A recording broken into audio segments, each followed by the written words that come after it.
this morning.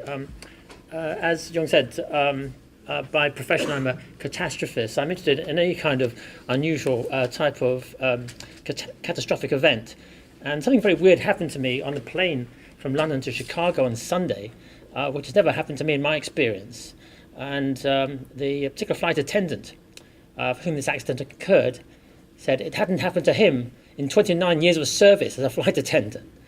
Okay, now I mention this simply because when it comes to very rare accidents, typically there's something which is outside anyone's direct experience. You've never seen anything like this before. You may not even have heard of anything like this before. Okay, the important thing about this particular subject of this this whole conference is you have to be prepared for the unexpected. Okay, and that's very difficult to be prepared for something you've never seen before, you've never heard of before. What happened to me on this plane, I never even heard of before, let alone witnessed it. And it was extremely well. I travel a lot, I fly a lot. But what happened was really weird because the plane was traveling without any turbulence. Okay, it was absolutely level. And the guy came along wheeling the drinks trolley. Okay, then all of a sudden, the whole top of the drinks trolley fell over forward and all the bottles smashed on the floor, which is an incredible thing to happen on a plane. You might have one glass dropping, but the whole of the drinks trolley fell right on the floor, right at my feet, in fact. And in fact, if I'd been standing in front of it, I guess I might not even be here right now, but I mention it because it's something really weird. It should not have happened. Okay, how can it happen that somebody just pushing a trolley can suddenly tip the whole thing over? Okay, something must have been wrong in the way it was fixed to the trolley or whatever. But I mention this because things happen which you've never seen before, you never heard of before, you thought could not even happen. I mean, how can it happen that a whole drinks trolley could, when you're flying in clear air, how can a drinks trolley just tip over like that? Okay, and in fact, the flight attendant was very apologetic, saying he's glad it wasn't some kind of a baby standing in front of it or something, but there could have been a serious injury. Okay, but so I mention this as a preface to my talk here this morning because when I'm talking about rare, low probability, very high consequence events. And these are events for which intuition is very hard to establish because you've never seen these events before. I live in London, and London is the terrorism capital of the Western world. For many decades, London has experienced more terrorist attacks, more threats than any other city in the Western world. It's partly because of Britain's very generous policy of giving political asylum to refugees from abroad. So in particular, there have been cases where you've had actual terrorists who fled from countries such as in the Middle East or in Europe, and they sought political asylum in London, okay, because their life was in danger in their own country. In fact, there was one very famous, notorious case of one radical Muslim imam who was wanted in Syria for terrorist activities. And he was given political asylum in London, which was fine for a while until he started preaching the jihad in London, and his disciples started creating terrorist mayhem, not just in Britain, but in the Western world as well. So I'm here talking this morning about rare external hazard events, low probability, high consequence. This is the kind of subject you cannot learn too much about, okay, because these are events which are not in your experience, okay. In terms of actually witnessing a terrorist event, I missed a bombing by the Irish Republican Army in London at Christmas time in 1982, so about 30 years ago. I was doing my Christmas shopping in the premier department store in London called Harrods, and I literally missed the IRA bombing by about half an hour. Okay, so I personally have not actually witnessed a terrorist event, although I got that close to one. But because these are events which are not within your direct experience, it's not something that you can immediately relate to or understand what the implications are, what the risks are. And the same goes for natural hazards. As Jung said, I spent lots of my time working on the risk from natural hazards. So in particular, I've done a lot of work on the seismic design of nuclear power plants. And in fact, I've been a member of the expert team who drafted the IAEA regulations on the seismic design of nuclear power plants. And there again, because until Fukushima, there hadn't been a really serious incident of earthquake damage to a nuclear power plant. Okay, but for people like myself who studied this kind of subjects a lot, what happened was something that was within our understanding, at least, if not direct experience. So that's all by way of introduction to this talk here this morning. Okay, the first thing is to just show you these maps of natural hazards here in America, and there is a lot of information publicly available about the earthquake, flood, and hurricane hazards here in America. So that's well understood. However, when it comes to terrorism risk, there is no such thing as a terrorism hazard map of America. In fact, for many reasons, it would not be something which would be published, even if it had been prepared. Also, terrorism risk analysis is not a subject that is studied by people at college or as part of any kind of professional accreditation at all. So it's not something that you can take a course in and really understand that well. Furthermore, those people who have a background in this kind of area, people who have done service in the military or in law enforcement, these people tend not to be that knowledgeable about risk analysis. It's just the way things are, that they're experts in a particular field, which could be at the sharp end of the business in terms of field combat or catching crooks, but they're not so expert on quantitative risk analysis. And for that reason, in fact, for a number of years I've been a keynote speaker at NATO's Centre of Excellence for the Defence Against Terrorism in Ankara, Turkey. So I'm the guy in the middle, not wearing a military uniform, right in the front.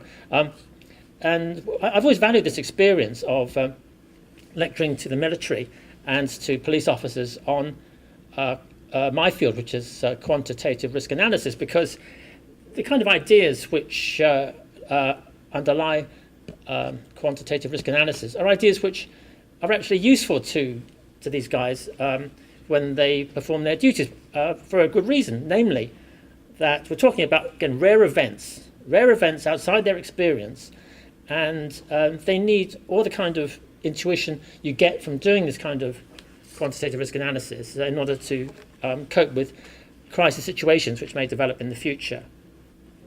My talk is on a comparison of terrorism and natural hazards. So I'm going to start with just some commentary about the power of nature, which should never be underestimated. Earlier this year, we saw a demonstration of this with a meteorite strike on Chelyabinsk in Russia. Very fortunately, this meteorite landed in a lake and not in the town of Chelyabinsk. If it had landed in the town of Chelyabinsk, the town would have been wiped out completely. As it was, it landed in the lake. And in fact, this particular event was the most energetic event since the famous Tunguska meteorite in Siberia in 1908. It has been reckoned counterfactually that if the 1908 meteorite had a different arrival time by a few hours, it could have wiped out St. Petersburg, the capital of Russia at that time, and its history could have completely changed, because this was before the Russian Revolution of 1917. Now here's a challenge for you. If you take this image here, and there's a quote from John Ruskin, a famous English art historian. Things have a scale. The small may be a model of the large, and the large of the small. A stone, when it is examined, will be found to be a mountain in miniature. Can anyone guess what kind of scale this is? Like, is it a close-up photograph of a small rock, or is it larger than that?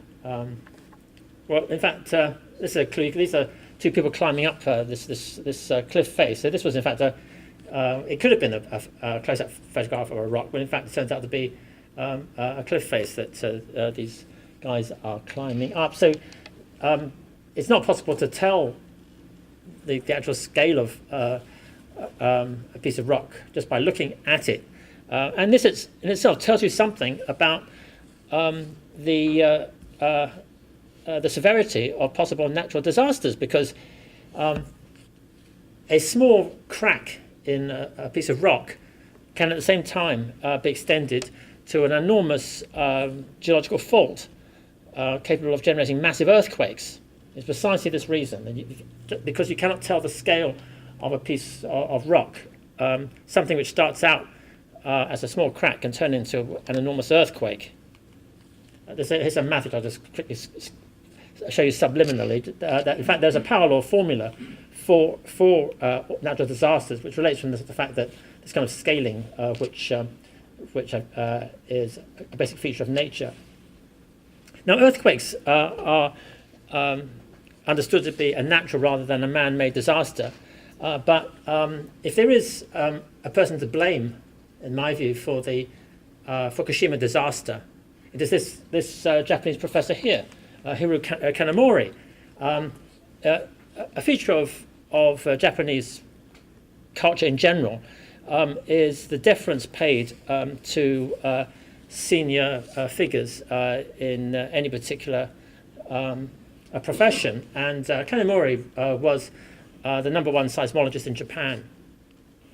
He had this theory that large earthquakes could not occur off the northeast coast of Japan because the age of the crust was too old. So this inset box there shows the age of the subduction zone in different parts of the world, and the largest earthquake which had been seen and witnessed for that particular zone. And before March the 11th of 2011, the largest earthquake which had been witnessed off the northeast coast of Japan was 8.2. That was the largest which they'd seen, and that was Kanamori's theory. That pretty much, 8.2 was the largest you could get in that part of the world. And that was plain wrong. Plain wrong. So in terms of the preparations for a tsunami, nothing greater than 8.2 was imagined. Also, with the way that Japanese culture works and society works, anyone who questioned whether 8.2 was really conservative enough would have been ridiculed. So this is a classic example that all disasters have some kind of man-made component. Okay, so if you take the transportation of nuclear materials, if there ever were to be some kind of accident involving this transport, almost certainly there would have to be some human elements to it. That, I think, one can say with some assurance. And it's certainly true of this particular natural disaster. Something else that comes out of this earthquake is that the relationship between the magnitude and the frequency of earthquakes, for those who aren't familiar with it, follows a very simple power law called the Gutenberg-Richter relation. And one of the findings of post-disaster analysis is the realization that magnitude 9 earthquakes, such as occurred in 2011, could in principle occur on any subduction zone in the entire world. Okay, so before people thought, well, maybe the largest could be in the 8 somewhere. Okay, well, that is now perceived to be unconservative, and you really could get a magnitude 9 earthquake anywhere in the world. So one always has to be wary of the possibility that present-day understanding has to be re-examined in the light of new information.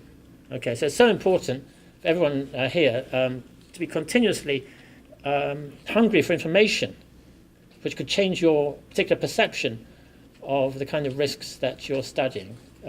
There is no room for anyone who works in the kind of risk area to be either comfortable or complacent. There's no seismologist can ever be too comfortable or too complacent. Okay, there's no room for armchair seismology. You just slouch back in your chair saying, yeah, the maximum magnitude is 8.2, everything's designed for that, so I'm going off to play my round of golf, or play a game of tennis. there's no room for complacency in this business. Just some other related information. The same kind of parallel you get with flooding in river basins. Again, the reason why some floods are absolutely gigantic in terms of the areas affected. And also, if you take Hurricane Katrina in 2005, and a staggering number of platforms were destroyed. 46 platforms were destroyed, and the actual amount of damage was far beyond what any terrorist organisation could manage to perpetrate. And in fact, following that, Al Qaeda announced that Katrina had joined the jihad, because there's no way that Al Qaeda could have done anything of that kind. So I'm going to move now from talking about natural hazards to talking about terrorism modelling itself. I should say that everything I'm going to talk about today should be of interest to you, not just from a professional point of view, but also from a personal point of view. Okay, because it doesn't matter where you are in the world, whether it's here in America or if you're travelling abroad, everyone needs to have a sense of awareness of what terrorists could do or what terrorism is all about. So in particular, when you decide what hotel to check into, what kind of transportation to take or whatever, it's always good to understand something more about terrorism itself, which is asymmetric warfare. So I'm going to first just compare what can be described as modelable risk which you can get your arms around to model in a quantitative way, and unmodelable risk. So in terms of modelable risk, we need to have structured principles on which to base the model. So my PhD is in theoretical physics, and physics is the best example of mathematical modelling. That you start out with some basic principles, and even if you don't have much information, you can make predictions which may take years or even decades to be shown to be correct. And of course, the classic example of that over the past year or so has been the discovery of the Higgs boson. Peter Higgs came up with this idea more than 40 years ago, and thank goodness he's still alive to collect his Nobel Prize for this prediction, for which there was no data at the time that he made his theory. Okay, and the point about understanding terrorism is that any good model should have some predictive capability. Actual experience is fairly modest, but you need to have some predictive capability to say, well, based on these principles, I'm predicting this. And model validation comes with seeing how this prediction fares against reality. And I'm going to show you a good example of this predictive capability in a short while. Okay, in terms of asymmetric warfare, there's quite a literature on the day that Osama bin Laden was brought to justice in May 2011, and so in particular, one of the guys involved in SEAL Team 6 wrote about some of the equipment which they had. So the night goggles themselves cost 65 grand, and the equipment they had was way beyond what Al Qaeda would have afforded. I think Osama bin Laden had an AK-47, which was unloaded at the time. People often say that terrorists are crazy. This is just not the case. Crazy terrorists aren't a problem. It's the smart terrorists who are a problem. And the co-founder of the Popular Front for the Liberation of Palestine, George Habash, said that terrorism is a thinking man's game. That it would be silly for the Popular Front to think of waging a regular war. Their strategy is trying to be smart. And in fact, Al-Qaeda's chief strategist as well, and now the leader of Al-Qaeda, Ayman al-Zawahiri, is a really smart character. He qualified as a surgeon in Egypt. So this is a fundamental principle here, that terrorism is a thinking man's game. And some of the principles by which terrorists operate are a reflection of underlying military strategy as espoused by Sun Tzu 3,000 years ago in The Art of War. An army may be likened to water, for just as water avoids heights and hastens to the lowlands, so an army avoids strength and strikes weakness. And this is exactly what smart terrorists try to do. They also try to maximise the impact for an attack as a ratio of the effort involved. This is a classic plot where some bomb-making material was secreted in a computer copying machine, and it was discovered in one or two planes, and it could well have brought down a plane in the Middle East before then. And so this is what they call leverage. Leverage is something that terrorists aspire to do, to leverage a small effort to create a maximum impact. One of the IRA bombings in London I remember well is that of a major building in the city. It's now more than 20 years ago. The whole building was demolished with this bombing, which was placed astutely to cause the collapse of the structure. Another example was the bombing of a Hilton hotel in Egypt, which resulted in the collapse of a whole wing of the hotel. Here's some basic principles of the way terrorists operate. They seek to maximize loss subject to security changes. They follow the path of least resistance in their operational planning. If you take the water flow metaphor, water flows around rocks, not through rocks. Similarly, if you have a group of buildings of varying security, the terrorists will, generally speaking, aim for the building with the least security amongst them.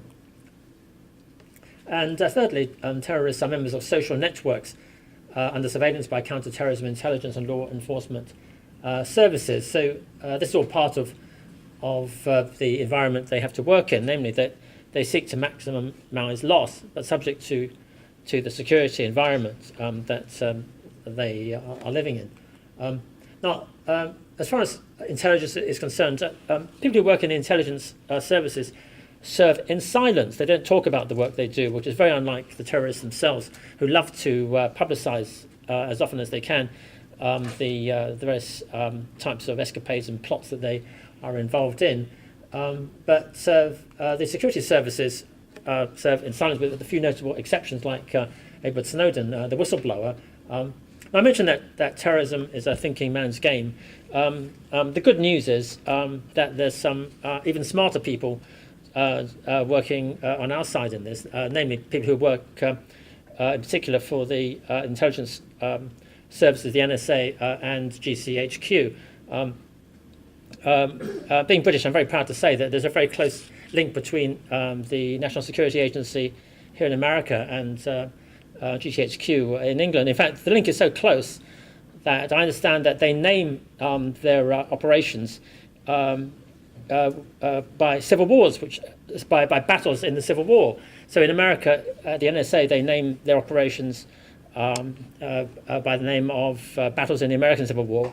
And in Britain, the GCHQ names its operations with the names of battles in the English Civil War of the 17th century. Just shows how close the links are between the two agencies. Now, Clifford Cox here is a mathematician who developed the basic algorithm which is used for public key cryptography on the internet today. And he had the most amazing first day of employment of practically anyone in employment history. That when he graduated, he got a job at GCHQ, and his first day at work, his boss gave him this problem of coming up with an algorithm for public key cryptography, whereby you can exchange sort of keys publicly, but the information encrypted would remain secret. And he went back home to his bed and breakfast at night, and he solved the problem overnight. That's how smart he was. And he showed the solution to his boss that following morning. So the good news about counterterrorism is that our guys are smarter than their guys. And in fact, there's a guy who was signed up by Al Qaeda, Rajim Karim, who worked for British Airways, and he planned to get a bomb on board a plane in 2010, but his encrypted messages were decrypted. and the guy's in jail now. But this is my way of explaining that terrorism is a controlled process. Unlike natural hazards, nobody can stop the next earthquake occurring, nobody can stop a hurricane occurring, but terrorists can be stopped, and terrorism per se can be controlled. And this is something which exists in the Western Alliance, which is North America, Europe, and Australia, but not in a country like Pakistan, where there are terrorist attacks practically every day, and the security service is compromised by its support for Kashmiri separatists. As I said, US government departments and agencies are responsible for security. I have with me here a copy of a fine book by Mitch Silber, the head of intelligence analysis at the NYPD, and his book is called The Al-Qaeda Factor, and this book describes a number of plots against the West. And it's a very interesting book because of the account given of the way that these plots have materialized against different countries in the Western Alliance. And one of the most notable aspects of the way that the NYPD manages to keep the streets of New York safe is that they play a form of zone defense against the terrorists. Okay, actually, last night I happened to be watching an NFL game between the Seattle Seahawks and the New Orleans Saints, and the Seattle Seahawks had this wonderful zone defense. The people often say to me, "How can you model terrorism when you can't model when it's all about human behaviour?"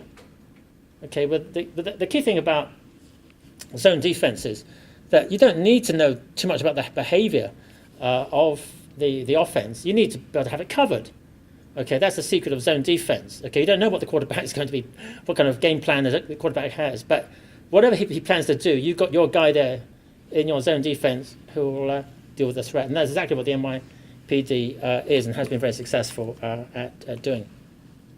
At Armas, we've had a model for terrorism going back to 2002, and I'm going to tell you a little bit about it. The first thing is that counter-terrorism action is typically ratcheted up after any kind of attack. We have the hardening of targets, more security staff are hired, more informants are recruited. This is some information which I think is generally not widely known here in America, but there have been some various books written about this kind of post 9/11 activity. So in particular, over a period of 5 years, the FBI conducted more than 500,000 interviews with Arabs and Muslims here in America. So there's a very tough counter-terrorism environment after 9/11, and it's all, of course, geared to making America safe. And in England also, after the London transport bombings of 2005, a huge amount of effort was done to prevent another attack of that kind. So there were extra resources for the security service, MI5, extra financial support and staff for the Metropolitan Police. In terms of target hardening, this is Glasgow Airport, where there was an SUV assault on the terminal in 2007, and these bollards were put up in front of the terminal, so it's not possible to do the same kind of attack in a British airport anymore. In terms of the law, the President Obama is the lawyer-in-chief in terms of dealing with the terrorist threat, and a number of actions have been taken which are of somewhat questionable international legality, but have been very effective in terms of keeping the terrorists at bay over his period of the presidency. Now, and I'd just like to explain some aspects of the whole process by which terrorist attacks are stopped. And fundamental to this is the whole process of surveillance, which Edward Snowden has spilt the beans about in recent months. But in fact, this information was broadly known going way back to 2005. That's 8 years ago now, with the disclosure in the New York Times about the NSA phone tapping and so on. And the key point about this whole process is that there's a chain linking of connections between people, so that if somebody has some kind of is under terrorist suspicion, then his contacts are also put under surveillance and watch. So what we have is a situation where if you take the centre of these webs as being people who are either terrorists themselves or are suspected as being terrorists, then what the security services do is that they follow these kind of spider webs of contacts of these people, and they build up the whole picture of these multiple webs of connections between people, and all these people in some way or other are under surveillance watch. In terms of understanding how this relates to Islamist terrorism, this is a kind of chart which gives you the rough picture. Abdullah Azzam was the mentor of Osama bin Laden, and he basically categorized people according to their relative support for the Islamic State or for terrorism itself. And as far as understanding how terrorist networks are brought down, we have to understand that jihadis have links outside their own group to those who support an Islamic State or people below who condone terrorism. So unraveling all these connections is fundamental to trying to understand how these networks exist.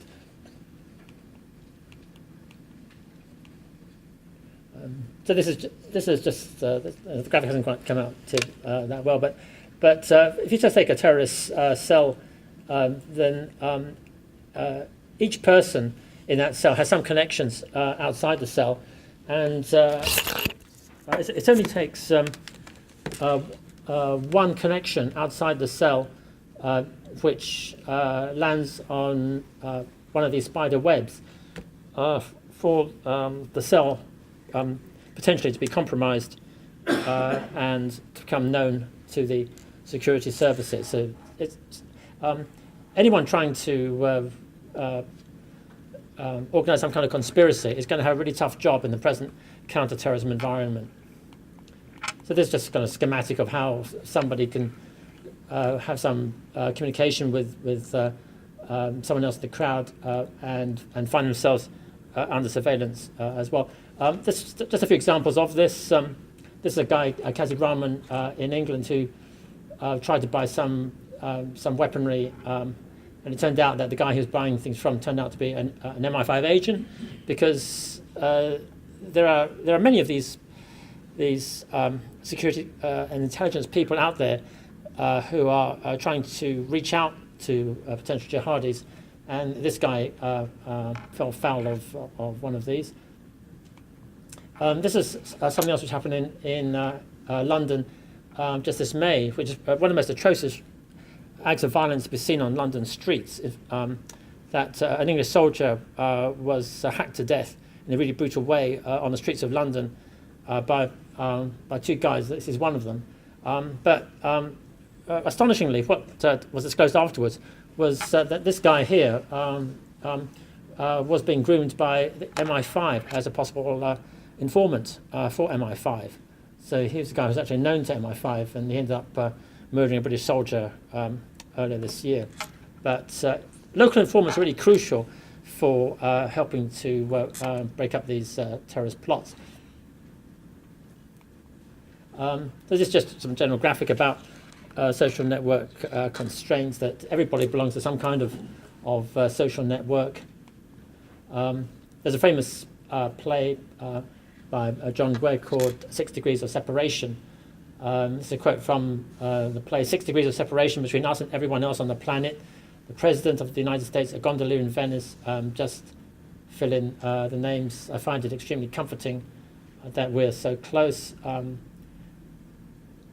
So between me and anyone here in this room, almost certainly there are not more than about 5 people who are known to either of us, which can link us together. Obviously, I know Young Liu, and he knows everybody else that they are. So it's something just very small. But this is a basic aspect of human society. But it's bad news for conspirators. The 6 degrees of separation. That people are just too close for conspirators to be able to maintain secrecy of their plots. Here's just a few examples of this, which of historical relevance. This is before 9/11, where there were two guys here, Al-Hamzi and Al-Midar, who were both hijackers on 9/11. And before then, they were under CIA watch in Malaysia, in a condo owned by this guy Yassid Sufat, in Kuala Lumpur. Unfortunately, what happened was that Zacharias Moussaoui, who was known to the FBI, and whom the French security service had warned them that he'd been in contact with a Chechen terrorist, Ibn Khattab. It was then later disclosed that Zacharias Moussaoui was actually employed by Yassid Sufat in his company in Focus Tech in Malaysia. So this is an example where if you just manage to join the dots up between individuals in terms of their contacts, social network contacts, then plots can be unravelled. So this is just a picture of 9/11 itself, which is from Valdez Krebs, who was an analyst of this kind of networking. It turns out that all 19 hijackers were within 2 degrees of separation from Al-Hamzi and Al-Midar. So if this kind of surveillance that exists now, in which Edward Snowden has told us about, if this surveillance had been in existence before 9/11, almost certainly 9/11 would not have happened. This kind of connectivity would have been identified beforehand. Just another example of how this social networking as it brings down terrorists. Osama bin Laden was finally brought to justice through this means because his courier was very careful not to use his cell phone anywhere near Abbottabad. But one day he had a phone call from a friend of his in the Gulf, and that phone call came from a guy who was under CIA surveillance. And as I said before, once one guy's under CIA surveillance, anyone he calls is also under CIA surveillance, and that was the courier, and the rest, of course, is history. So the underlying message from the past few slides is that too many terrorists spoil the plot. Okay, you've got too many guys involved in a plot. Okay, then it makes that plot much easier to unravel. And in fact, I've done this analysis to show that the probability of a plot being interdicted as a function of the cell size looks like. So I'm sorry that the actual numbers have not come up right on this particular version of the presentation, but in your package there, you've got the actual numbers for this. Now you may say, well, what is the evidence for this? Okay, we got this plot, this chart showing that the chance of a plot with 10 guys being interdicted is 0.95. In other words, there's only a 5% chance that a plot with 10 guys will get past the intelligence services. So what is the evidence for this? Well, I did this work in the end of 2009, it's about 4 years ago now, and when Osama bin Laden was brought to justice in his Abbottabad hideout, they found some instructions to his followers that for a large operation against the United States, pick a number of brothers not to exceed 10. Okay, which is a corroboration of this. Now, like any model, there's a predictive element. Okay, so there's no reason why Osama bin Laden should have said this. He could have said the opposite. He could have said, for a large operation against the United States, try to hit the home run. He could have said that. He could have said, forget these piddling small plots. Let's try to hit the home run. Okay, let's have like 20 guys. Let's have 50 guys on the job. He didn't say that. He did not say that. He said, pick a number of brothers not to exceed 10. Furthermore, his successor, Ayman al-Zawahiri, said as recently as the anniversary of 9/11 a couple of months ago, he said that for plots against America, think lone wolf. That's what he said. Why? Because the chance of a lone wolf being a plot being interdicted is only about a quarter. So you've got a 3/4 chance of that working out.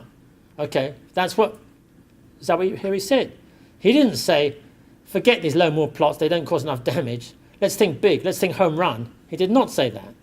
Okay, he said think lone wolf. And I gave a talk on this when I first did this analysis. I gave a talk in New York to the leading CEOs of American reinsurers, and someone asked the question, but surely these kind of small attacks cause lots of fear, right? And I said, yes, they do, but you're not reinsuring fear. Okay, that's the point about these small attacks, is that what Zawahiri has said is very interesting. He said that with these small attacks, one thing they'll do is this, that they won't necessarily, they won't cause a big loss, but they will cause a big expansion in counterterrorism security. And so his angle, as recently pronounced, is, well, we can just encourage more and more security expenditure to be made to defend against terrorism. And that is always the key balance when it comes to defending America, namely that, as we all know, that the American Treasury has a finite budget, okay, for security. And everyone here has to think very hard as to how that budget allocation can be optimally spent, and that's crucial. Okay, so so this comes out from this kind of analysis.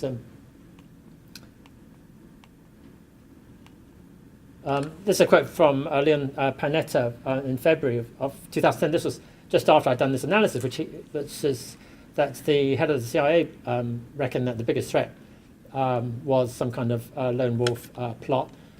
In Oslo, so it turned out in 2011, this guy Anders Breivik, who was a sort of anti-Islamic extremist, did manage to perpetrate a significant bomb attack in Oslo, but that was because the Norwegians weren't really tuned in to any kind of significant terrorist activity of this sort, because that's changed. I'd just like to make a few comments about the Boston bombing, which is first of all that if you think conspiracy, if you can't manage the plot you want with one guy just by doing it yourself, think brother, okay? Because the social network footprint of having two brothers involved in a plot rather than just two friends is smaller, okay? Because you only have one family involved, okay? So in fact, it's well known that their mother, Zubaydat Tsarnaev, was under watch by the Russian FSB. Of course, Tamlin Tsarnaev was known to the FBI. But this was exactly the kind of plot which fits in with the kind of model which I've described, namely that you're better off with a small plot involving a few guys, just like the Boston plot was. In fact, there was a Chechen terrorist, William Plotnikov, who was a friend of Tamlin Tsarnaev's, and the Plotnikov was under FSB watch as well. Now, the Chechen campaign against Russia is very long-lived, and there's a notorious attack in January of 2011, an attack on Moscow airport, which is meant to be a deterrent against the Winter Olympics, which is just around the corner. Again, it's an attack on a sports event. Just some comments about terrorism strategy. This is something that everyone here should understand, which is a basic principle of terrorism targeting is one of target substitution. That if you have two targets which are equally attractive, terrorists will tend to attack that which has worse security. If you're staying in a town with two hotels, stay in the hotel which has better security. I stayed in Amman, Jordan, in 2003, and there are 5 good hotels in Amman, Jordan, and I stayed in the Marriott, which had a couple of guys with machine guns standing in front. Okay, but 3 of the hotels in Amman have been attacked by terrorists.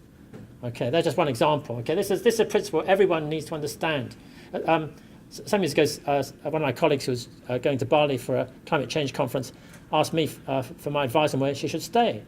I told her, forget the top hotels. Like, think 4-star rather than 5-star. That was part of my advice. Everyone is, and this is another example of target substitution. This was in New York in 2012, where a Bangladeshi originally wanted to think about attacking Wall Street, but the security was too good around Wall Street. Anyone who's been to Lower Manhattan knows that. There are these vehicle traps everywhere around Wall Street. So he went around the corner to try to attack the Fed building in Liberty Street, and then was arrested by the FBI. So again, all these theories are subject to empirical validation, and this is just another one example. This is my last slide, which is just about terrorism as a controlled process. Terrorism is not just about terrorists. I think so many people think that terrorism is all about terrorists. It's not. It's about the interaction between counterterrorism and the terrorists themselves. And the good news right across the Western Alliance since 9/11 is that the forces of counterterrorism, not just here in America, but also in Canada, in Western Europe and Australia, all across the Western Alliance, the counterterrorism forces have essentially come out as superior to anything that the terrorists can come up with. But having said that, as far as this conference is concerned, the key word is vigilance. Okay, as I said at the start, like with my story about this whole tray of drinks suddenly crashing down on the floor, you think, how could this happen? How could something like this happen? It just shouldn't happen like this. Something which is completely out of your experience. Would you think to yourself, this can't be happening? In fact, I was sitting actually reading this book on the plane, and this whole tray of drinks suddenly crashing on the floor. My first thought was, this can't be happening. Something like this.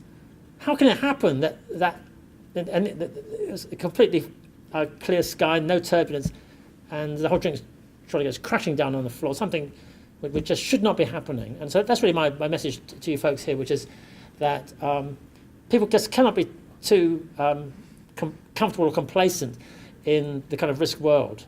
All right, that you've always got to think what could be around the corner, right? And so whatever situation you're in, that it doesn't matter what rule books you're following, what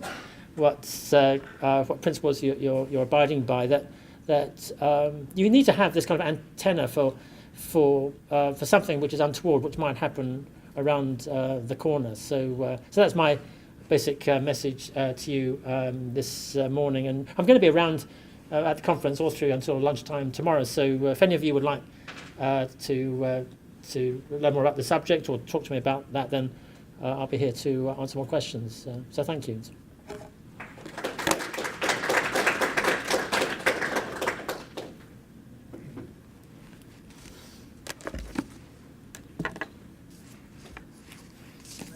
Sure, yeah. When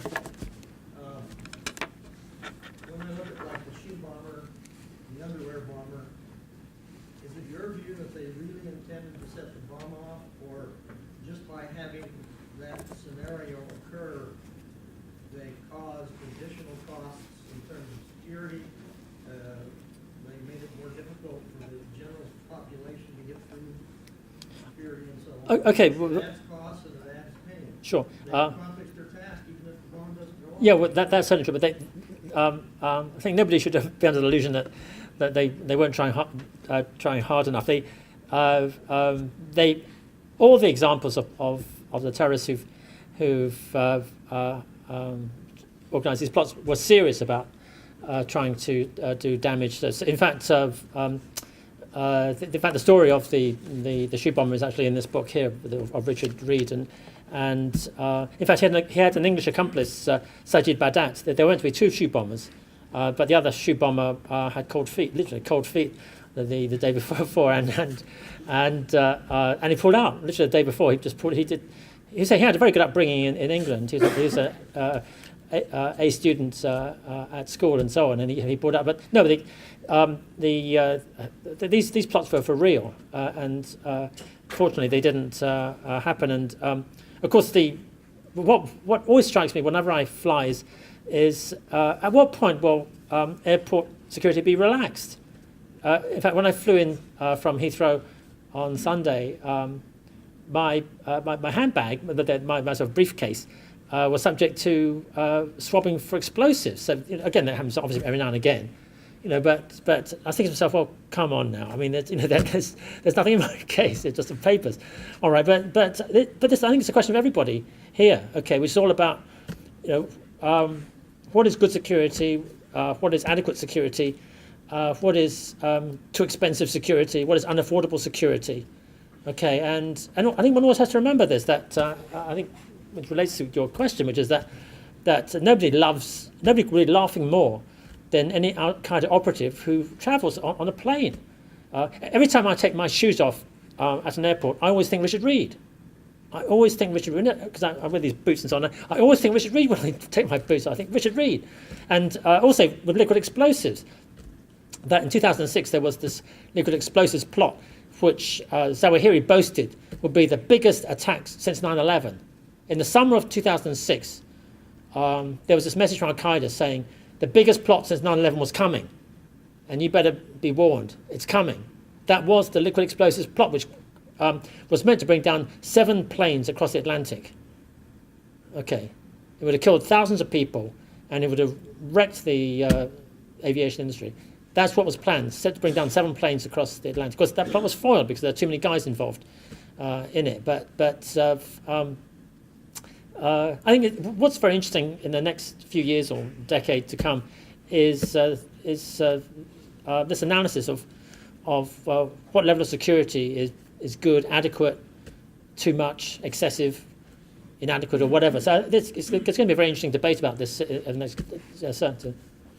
Yeah, I guess that in relation to that, I guess there's all this discussion with Edward Snowden that he just exposed things that people already knew. Right. Yeah, suddenly people are worried about the amount of surveillance that there is, and yet there isn't a lot of evidence that people on the streets see that, well, gee, that spoiled plots. I mean, Yeah, that's a very good point, because the terrorists just love attacks which are very visual. Okay, like any kind of bomb going off, they can show the video and so on. If someone, like in London, with the guy always had his head chopped off, they love that kind of gruesome brutality and violence. Okay, but yeah, the intelligence services don't talk about their successes, and in fact, it has taken Edward Snowden to force statements made by the heads of the security services, that's the NSA, the CIA, and in England the MI5, who come out saying that in order to prevent terrorists from attacking at will, we need to have this kind of surveillance. And I think on both sides of the Atlantic, I think that there's no mood to relax the level of surveillance, because it's actually doing a very good job. well, should the government be saying, well, we foiled another one, or should they just? Well, the NSA is saying that, but it's one of those things that the NSA is not, until Edward Snowden sort of spilled the beans, there hasn't been much sort of publicity about that.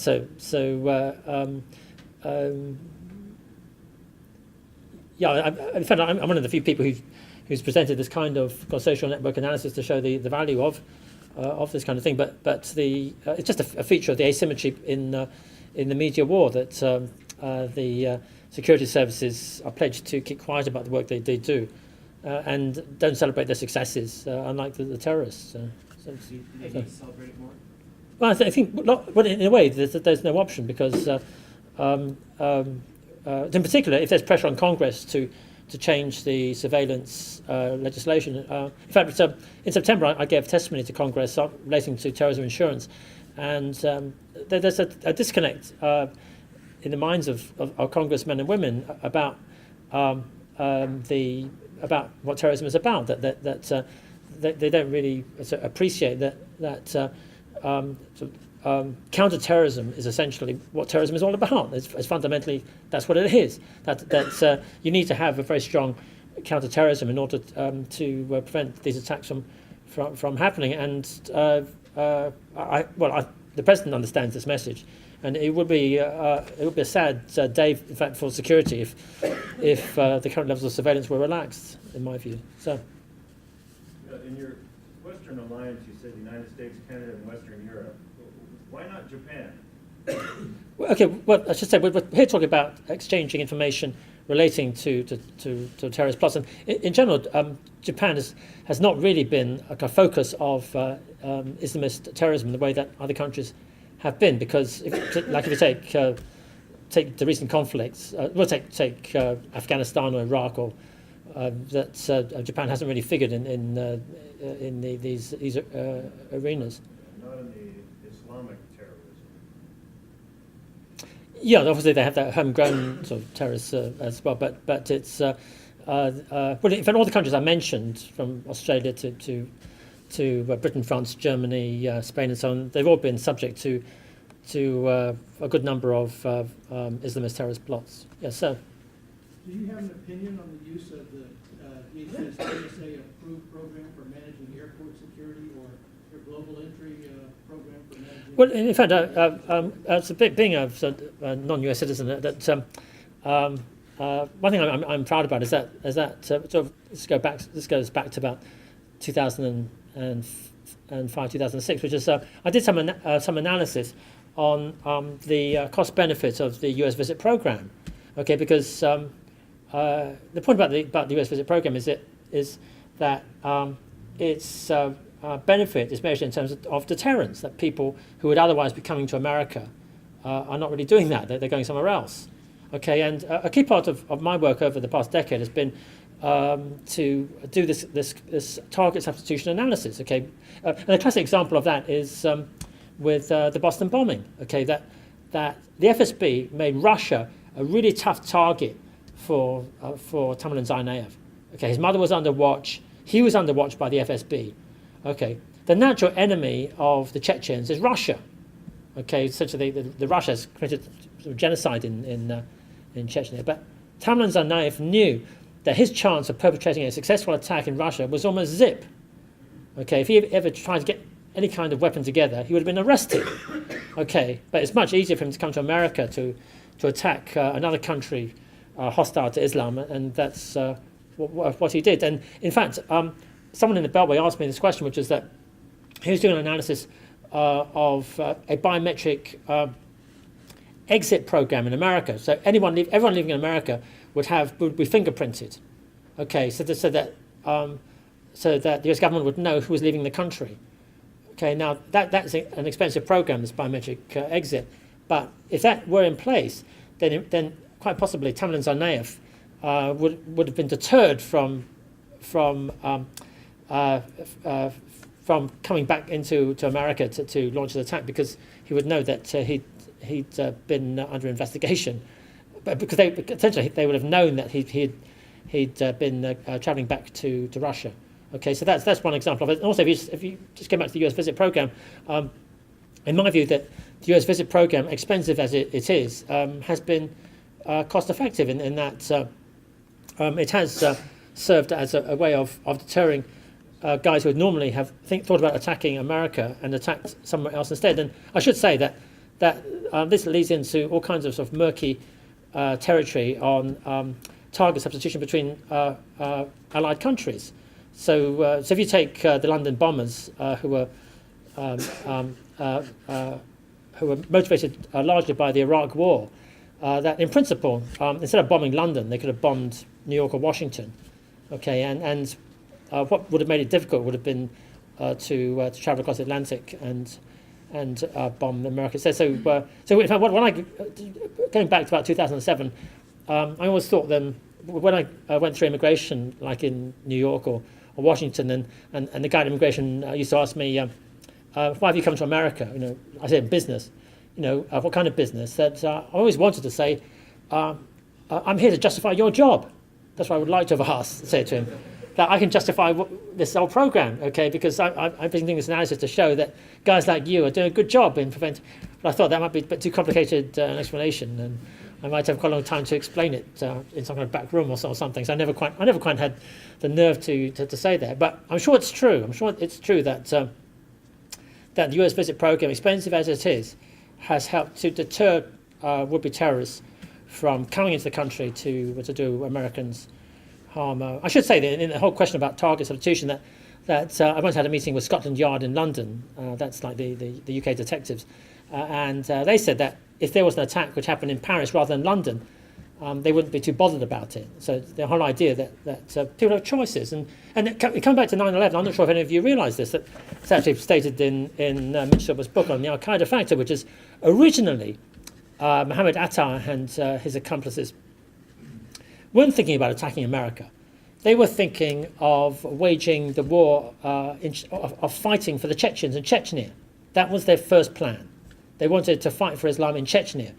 And then they were told that in order to get to Chechnya, they'd have to go through Georgia. And they were told that lots of guys are being arrested in Georgia and sent back home. Okay, so their plan was to go to Georgia, cross the border into Chechnya and fight for the Chechens. Okay, they were told, look, you're not going to get anywhere that way, you'll be sent back home. And then they changed their plan. The rest is history. Okay, this plan to attack America came after that. But my last comment is simply this. Okay, that terrorism is a global issue, and it's just not wise to have too parochial view about it. That this kind of substitution between countries happens all the time. So that's why whatever happens anywhere else in the world, whether it's Syria today or it's in Egypt, whatever, you need to keep a watch on it. Okay, because any kind of flashpoint in other parts of the world could flash over back in the USA. So this is something that everyone has to be watchful for. So everyone here needs to have some kind of interest in international relations and international politics. Okay, so it's a very complicated business, so watching everything. But again, the most important thing is awareness. Okay, that's my message to you. I just hope that everyone here can leave today with this one message. Okay, which is never to be complacent, never to be too comfortable, and always watching for the unexpected. Okay, because if ever there is an accident on nuclear transportation, it almost certainly will catch people by surprise. Okay, but I mean, the more aware that people here are about the unexpected, the more prepared you'll be, hopefully to stop that from happening, but to have a resilient response afterwards. Let's thank Dr. Wu again.